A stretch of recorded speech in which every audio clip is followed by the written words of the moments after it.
and Asuva Olosholang. Welcome to Nkaulele. I'm Nasha. First and foremost, I want to thank all of you for the viewership. It's awesome, it's amazing. I'm getting awesome feedback. Thank you so much. I appreciate.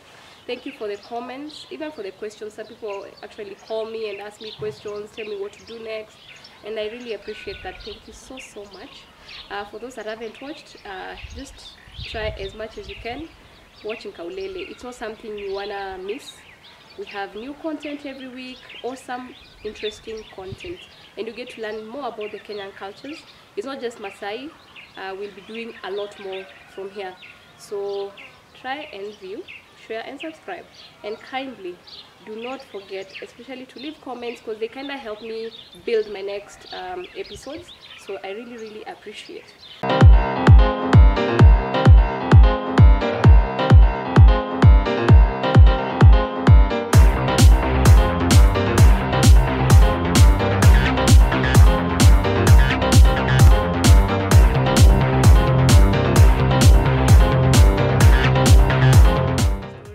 So today I want to take you to something interesting. I want to talk about polygamy and marriages in the Maasai culture. As we all know and we've heard so far, the Maasai culture has different groupings. And especially let's talk about age set. For the men, it's just circumcision, warrior, moran, and you're settled in your home. So for the ladies, once a Maasai girl is born in this culture, probably it's just done at home. There's a midwife, of course. The process is normal, just as normal cultures, the other cultures. So after birth, there's I think you've all heard of there's beadwork that is given to a Maasai girl to court them, to kind of book them. Yeah, so it's true. So when you have a daughter, your neighbors or whoever feels like they can marry into your family comes with some bead, a certain bead, not big, something similar to this. It's really just a strand, and they give it to your daughter, the young one. They tie it there like that. So that means that that kid is booked. But also it doesn't mean that you'll necessarily end up marrying this same chick. No, by the way, inaweza badilika. Someone else anaweza kuja na alete the same bead. So at the end of the day, a chick can have up to 10, 15, it doesn't matter. So that is the booking bead. So in the early ages, a young girl, there's no much responsibility for a girl until there are two age sets, there are two age groups. There's 0 to 16 years, then there's 17 and above. So 0 to 16 years, a girl is just a girl. She's just the small girl in the family set up. She's sent anywhere, she does everything. But within this age, as you've heard of female genital mutilation, so they're circumcised. They're circumcised. Maasai used to circumcise their girls. Right now it's an act that's actually illegal in Kenya, so haifanyiki anymore, but kulikuwa na ukeketaji wa mabinti, yeah, the young ones. After circumcision, this girl is now moved to the other group, which is now 17 plus. That means this girl is ready for marriage. She's ready to settle and start her own home. Well, it's not easier, but well, during that time where there's circumcision and everything, yeah, after circumcision you heal, then after healing, now your parents can, either you're booked, so they have someone to look after, like kuna ule atakuja ajisembe mimi nilimbook, now I'm interested, so you're ready to go. And then the other thing is, in the Maasai culture, you don't really marry out of love. No. Your parents kinda arrange your marriage. They arrange whatever they feel is comfortable for them. It's not about you anymore. Here it's about what the parents want. So kuna ule jama maybe kwa mtaa, he has more cows, he's wealthy, huyo ndio most likely the parents will go for. It doesn't matter if they have 10, 2, whatever wives. If that's what your parents have chosen, there's where you go. So so it's either through booking or through arrangement by the parents. If that didn't happen, then there's the falling in love bit, which is by then was quite rare, because you know the Maasai girls, okay, hawafungiwi sana. By the way, the Maasai girls were allowed to have up to 3 men. 1, 2, 3 men. Yeah, by the time they are allowed to start dating and everything, so they can be allowed to have a number of men.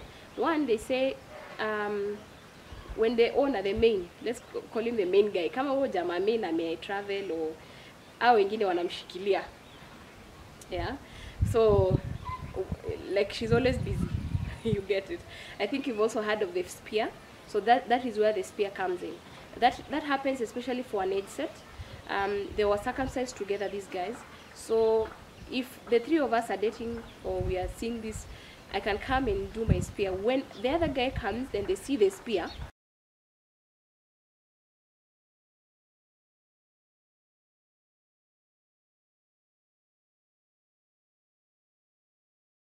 They can't walk into that house. So that will be my day. When I'm done, I chukua my spear naishia. Same to the other guys. So basically, yeah. Now, after the process where now you're introduced to marriage, maybe your parents now there's something they call engaputi. Once they have marked, engaputi is the marking of, like, someone comes now. If I'm getting married, say I'm the 17-year-old and I'm ready for marriage, so that family where they feel like they want to marry into my home, now they come.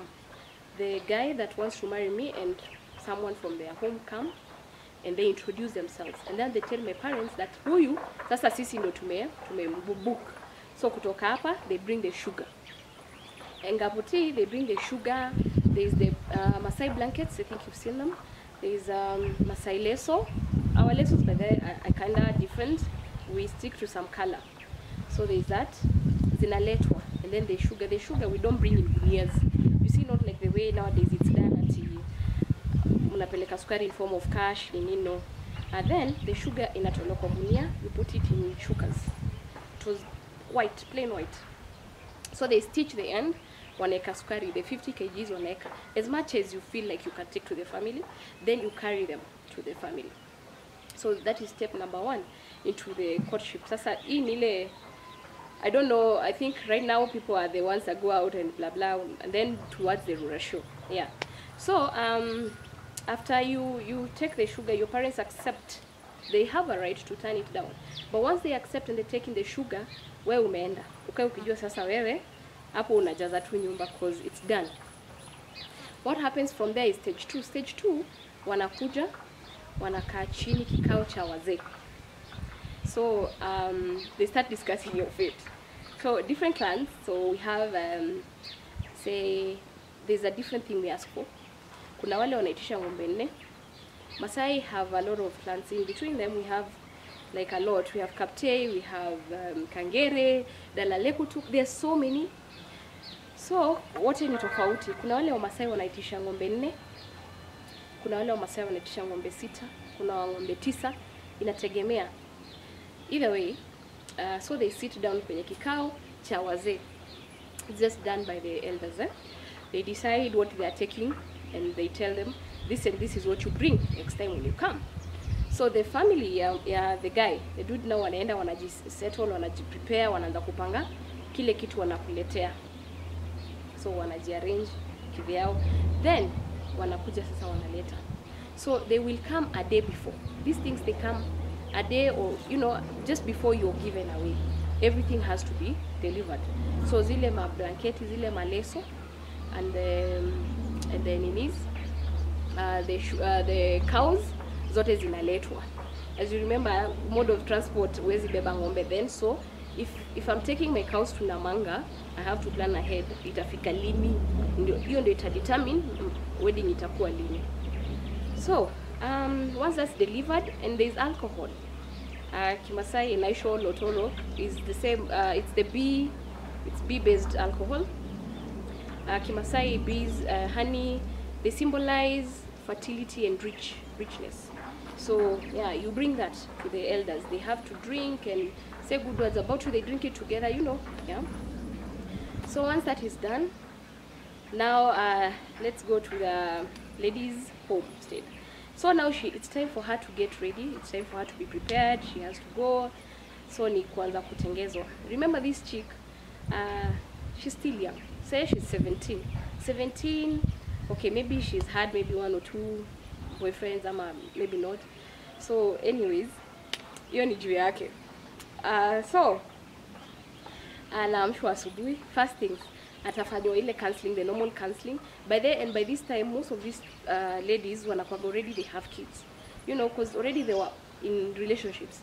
They were allowed to sleep with these Maasai Moranis. This is where the advantage of being a Moran is. So you can have like one chick like the other mkokuvi. It's just complicated though. Anyways, so anaongeleshwa kuhusu how kwenda vile atalinda boma. That's just done by the ladies who prepare. So the day of the wedding, she wakes up very early in the morning and her hair is shaved. Yes, and not with your scissors or machine or wembe. So what happens? Unapakwa maziwa. Yeah, they shave your head bald like hivi. Yeah, you jua tu vile iko. Yeah, so they shave it. That marks a new beginning for the bride. That you cannot go with hair. So it kinda is you're done with childhood. Now this is what you're going for. This is marriage. This is new. It's a new beginning. So you're prepared. So she's done with beautiful beadwork and beautiful attire. We do, as you all know, our culture, the Maasai culture is mostly known for the beadwork. Yeah, so there's beadwork for being a bride. There's kawaida beadwork, the one you see mama maziwa nayo huko kwa mtaa. And then, you know, there's ornaments for every occasion. But those zote tu ni zetu, we own all of them either way. So anyways, after she's prepared, anavalishwa lesos. And the clothing she does, it's not kawaida mashuka the way we do nowadays. It's beaded. It's extremely beaded. Ile like you can't count those beads. It's a lot. It's a heavy thing you put on. So you're dressed in that. You do all this beadwork. It's beautiful. You just look amazing. Everything is done by someone. It's not necessarily that you're going to buy. No, by then your mom will do this for you. This is very special. So they do this for you. Yeah. This one you're only given as a bride. No one else can have this. If you're not married, you'll just buy it, but it doesn't have that impact. So you're given this and then you're ready. Now, the Maasai culture is a bit intense. It's a culture. There are things that you have to follow. So kuna ile ukitoka umemaliza, umevalishwa. It's normally okay. It's a beautiful ceremony, but people end up crying because you're going. Kimasai, if you're gone, you're gone. Hakuna kurudi, hakuna kurudi. So umevaa unatoka. So by the time ufike kwa mlango, like your parents' house, you're leaving it. There's nyasi. Nyasi ile ya kawaida nyasi. They put it on your shoe. That kind of symbolizes your new beginning. It's like a blessing. They're blessing you. You go and get riches, you know. So they do that, and then wanachukua maziwa anamwaga hapo kwa hiyo kiatu. Like I said, maziwa, asali, they symbolize fertility and riches in Maasai. Yeah, so anamwaga kwa kiatu, and then the elder that is blessing you will use green grass, strictly green grass, to do the blessing. So anamwagia maziwa, then they do that. They sprinkle on you, they smear. 1, 2, there are those that take it and spit it on you. Whichever way, both mean blessing. They are praying for you. So there are some prayers they'll be saying. Nai. Miganda bayanga yongo ni diarga silam. Nai. Miganda anga imalin lodu ay rodi yeyo. Nai. Miganda banga ida hemara. Nai. Miganda no nerorera. Nai. Miganda yanga yongo ni joge nyaga warilu. Nai. So when you're done with that, your mother gives you a calabash. I think you've all seen the Maasai calabash, the beaded one. Nguguri. It's called Nguguri. So she gives you that. She puts it on your head like this. So you have to carry that. And that's it. When they're done doing that, that's it. The moment you step out of that door, umemalizana na kazi ya hiyo boma. What I'm saying is, you will not come back to that house unless death or something else. But not, huwezi rudi nyumbani kwa sababu ya divorce. Kimasai divorce ni wewe. Enda ukae hapo uvumilie. Yeah? Ukichapo wewe kaa tu hapo. Si ulisema unaolewa. So yeah. So that's an interesting fact, by the way. There's no divorce in Maasai. Then divorce was unheard of, because it would mean shame kwa ule baba ambaye amepeana msichana wake, and there is no daughter who wanted to bring shame to their dad. So unakubaliana na maneno, ukitembea umeenda ukiendaga. So once you step out of that, umeanza safari zako. There's you know the Lord story in the Bible, the salt thing. Yeah, so same to us. We kinda believe if you turn to salt. 1, 2, you're kinda not, you've not decided, so it's still shame. So once you've left, umetoka umeenda, there's no turning back. You can't check at it to say bye. No, hiyo imeisha ikaisha. The beautiful thing about the Maasai culture, as you walk from home, kuna huyu jamaa, the best man, kwa Kimasai anaitwa shapukera. Yeah, I want to hear that from someone. Shapukera means your best man. So best man wako, when it's time for your wedding, the groom does not come to that boma. Yeye akokuwa huko ana prepare, anachinja, you know, Maasai and meat. Wanachinja huko mang'ombe, wanatengeneza the bloody nini, you know, wanajiprepare for the sherehe. So mwenye anatumwa ni the best man. So the best man comes, anakushika mkono. So this guy will hold your hand from that house mpaka adeliver mkono yako kwa your husband to be. Ukichoka atakubeba. Kuna wale wanapenda kudekezwa, it's a thing. So kuna utapata msichana hataki kutoka kwao, so she'll be crying, anataka kubembelezwa. Kama atakubeba na mgongo, hiyo ni shauri yenu, but lazima yeye adeliver mkono yako kwa the groom. So how you start family is like this. Once amekushika mkono, mnatembea, mnatoka. In the Maasai culture, see, you know how they live, like wako karibu. So on your way to your groom's home, kuna wale wa Maasai watakuwa wamesimama hapo wanakubless. Mmoja anakuambia kujia mbuzi, mwingine anakuambia kujia kitu fulani. Inaitwa wanakubless. It's a malisho. Yani they are just giving you something to start over with, because now umetoka kwa babako bila anything. You're going to start a life. Maybe your wife number 10. So Maasai is a very generous, by the way. You end up, by the time unafika kwako, uko na mang'ombe ka 20, uko na mbuzi kibao, you have something. So these ones, they tell you what you'll come and pick as you go. Unamwambia tu asante, unaenda. So your best man will be noting these things down. Munaenda, munafika. So there's a day ya kuja kuchukua hizi vitu. But for now, umeshafika kwa hiyo. Guys, hey, so sherehe, all mamas are beautifully there, they are dressed and you know happy. So wanakungoja umefika. Once unafika hivi, so kuna hiyo there's a thing they do. Unatukano sometimes. They give you bitter words, they call you names. Wanataka kuona how patient you can be. Yeah, I don't know how that works, but it does. So ukireact, now they know the kind of temper they are dealing with. But if you're polite, that's okay. It means you're going to work well with the family that you've gone to. So ukifika, bwanako anakupokea. So sherehe inaanza. Kuna ile maziwa your husband will give you. Unapatia the people that, and normally it's mostly kids, unawapatia. So that means you can be motherly. Hiyo na imeingiana hivyo. So mnakaa, mnasherekea mchana nini, and then jioni ikifika usiku hivi, you know, kuna pombe, wase wametei, they have taken their, you know. So you're called by the 8 mates, who are your husband, and they give you something, they give you a name.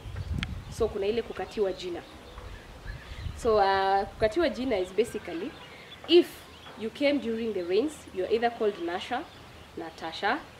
Okay, let me pronounce them their way. Nasha, Natasha, na Lotwesha. All those mean ulikuja kukinyesha, kumenyesha, kunanyesha. Okay? Then you can be called Naseku. Naseku, the one who once they left their mother's house, they came without issues. Alikuja haraka. She came very fast. She was very fast to get there. Then there is Nayolang. Nayolang means you've been there before, you're not, you've been to that family before. So, yeah. ETC, there are so many names you're given at that particular day. So now, these people will not be calling you with your birth name. Now you have a new name. So if it's Nasha, from there on, you're Nasha. If it's Natasha, you're Natasha. So once that is done, you're welcome to the family and you're ready to settle. So now your next move, you have to start up doing your home. lazima hata ujipange. If your wife number 10, you cannot live with wife number 9. No. What happens? Say, let's go to polygamy. So a Maasai man is allowed to marry as many wives as possible. The more the cows, that means wealth. So the more you have, the more the wives you can keep. Yeah? So kani kwa ng'ombe 50 can even do 10 wives. It's okay. Because inatoa mahari kwako. So the more you have, the better. Also, the more wives you have, the better the status. Like the community kinda acknowledges you more. Because you have more women, it means you can handle more responsibility. Yeah. Ukiwa na vichongo 10, uko tu sawa. Anyways, so because of that, you notice saizi hata wife number 2 akikama mnaweza chomana kwa nyumba. So what happened to the Maasai community, ndio maana hakuja iko na hizo vita. There's a way they lived. So wife number 1 cannot take care of wife number 2. Wife number 1 takes care of wife number 3, 5, like that. Wife number 2 will only take care of wife number 4, 6, evil, odd numbers, like that. So it kinda made sure juu mimi ndio mkubwa, wife number 1, wife number 3 nitamwelekeza. So all these wives that will be on my left ni wangu, ni mimi to take care of them. Wale watakuwa kwa upande wangu wa right, there's someone else doing that. So the man cave inakuwa hapa. So wife number 1 anaishi hapa. Wife number 2, wife number 3, now you get the drill. So basically opposite like that. So let's talk about the man cave. Man cave is where enyewe man cave ilianza kitambo basically.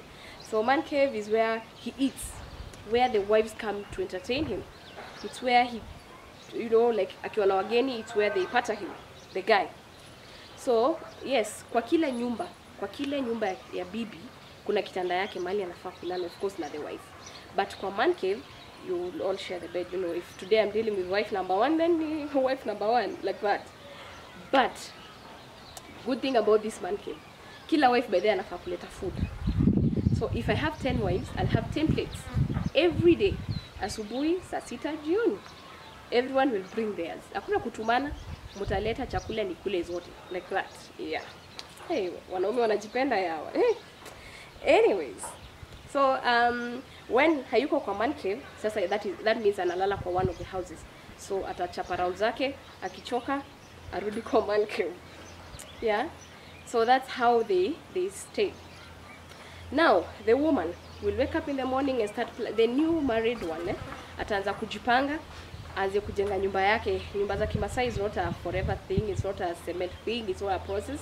Ni kuamka asubuhi unaenda kwa ng'ombe, kwa zizi la ng'ombe, you prepare the dung, unakuja unasimamisha miti yako, unaanza kuplaster your house. So it's not something that will take you ages. Amemaliza kujenga nyumba yake, it's all set. Now she goes to collect the cows and the goats and everything that she was given. Ile wakati alikuwa anarudi, anaenda kwa boma yake. You remember the cows, the relatives and neighbors were giving her on the way. Hizo sasa. Ni time yake ya kuendea juu sasa si amesha set up boma, so she's ready to start. So anaenda anazicollect, anaenda kila nyumba. They are ready, they are waiting for you to come. So wanakupatia kenya wanakupea, then you collect everything that you're given and you take back home. Now to your homestead ni ile moja. Boma ya ng'ombe ni moja. But sasa kuna vile wa Maasai umark ng'ombe zao, so mnajua bibi wa kwanza anajua zake hivyo. So zimekuwa hapo. That thing ng'ombe huaga za mama. Yes, ni she was one that was given, but ni za mzee. When she decides she wants to sell or there is something, it's the man to pick whatever he needs, kama ni fees or whatever, it's the guy to pick from whatever he wants. Yeah. So akishamalizana na hiyo, now she's back. Remember, kuna ile wife number 1 takes care of wife number 3, 5, like that 7, yeah? Because that grouping is called Nkaulele. So kuna Nkaulele 1 and Nkaulele 2.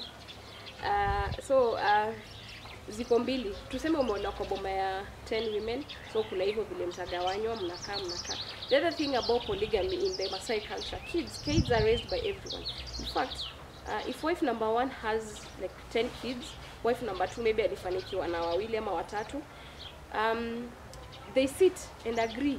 So this wife number 2 can adopt a kid kutoka kwa wife number 1. And when this is done, it's not like the legal way vile saizi suwa tunafanya yubulo ni nini. Hapana, ina story mob. Immediately akizaa kodi ikatwe, anaweza breastfeed, and when she's done with that anapeana huo mtoto anaenda kwa wife whoever. So huo mtoto atagrow akijua mamake ni huyo mwingine, si mwenye biological, you get it? Hakuna siku utawahi rudi useme unaenda kwa mamako. Once you're given out, you're given out, and that kind of help them bind. Kuna hiyo bonding ili kama hiyo kushare watoto. Kama mko watu 20 kwa hiyo boma, leo mtakula kwa mama 1, kesho mkule kwa mama 2. You cannot focus just on your home like mama yangu kwangu kwetu. Kimasai hakuna kwetu. It's kids are brought up by the community. So hivyo ndio kunaenda. So if now here mambo ya inheritance kwa polygamy, in case the man dies today, if the man dies, the women hawata inherit properties as per se, watashikilia for the sons. If the kids are younger, say wako na boys 10 20 na ni wadogo, the mamas watagawana kila kitu equally. When I say equally, kama shamba ni eka moja, wives ni 10, watajua vile hiyo eka 10 itagawanywa kila nyumba. Alafu kila mama it is equal. So kama huyu mama amezaa watoto 10 na ule maybe huyu ako na boys 5, ule ako na boys 2, wale boys 2 ndio wanatagawanywa ile eka wenye walipata. Mimi kwangu hiyo to the same eka ndio nitagawia hao wangu 5 or 6. So inagawanywa kwa manyumba, wife number 1 2 3 hivyo. Alafu now the mamas they gawa to their sons. The thing is the women don't inherit, they only given, okay, the land that they'll graze their animal, their cattle, bado ni ya community, ni huyo mzee. So si tuta inherit. Hakuna siku utakuwa na land. Hizo ng'ombe tu ndio zako. Na bado usikie mzee akisema leo anataka kulipa fees na wife number 10, zake ndio zitauzwa. Ni yeye vile ataamua. But now sasa inheritance wenda kwa the sons. So kitambo the polygamy thing, it came about because of the you remember Maasai, there's a time they died. Like kulikuwa na death, ilikuwa like because of the rinderpest, famine, nini, you know. So wakakuwa less. So it kind of helped them to continue na lineage. So ndio unapata mmoja anazaa ana watu wengi, you know, ana wabibi 5 wa 10. It kind of helped. So kazi yake ni kuzalisha. 2, a woman who's not married in the Maasai culture hana status. Afadhali uolewe wife number 20 kuliko ukae single. Yeah. So unapata mimi ndio naenda kutafuta hata mtu mwenye atanioa.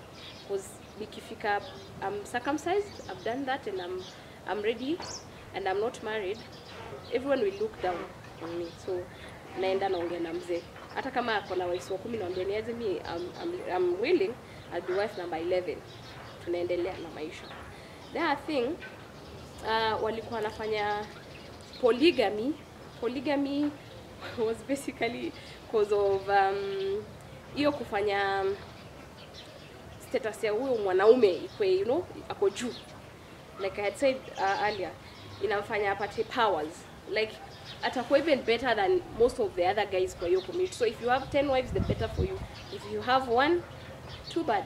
So kila mtu alikuwa anang'ang'ana apate wealth, aoe, iendelee hivyo ndio uwe na hiyo nini.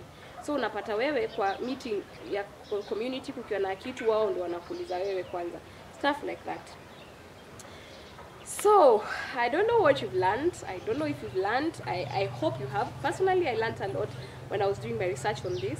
I didn't know so much about the Maasai culture, especially when it came to marriage and polygamy. Okay, currently marriages are still there, but now people, after missionaries and everything, there's church.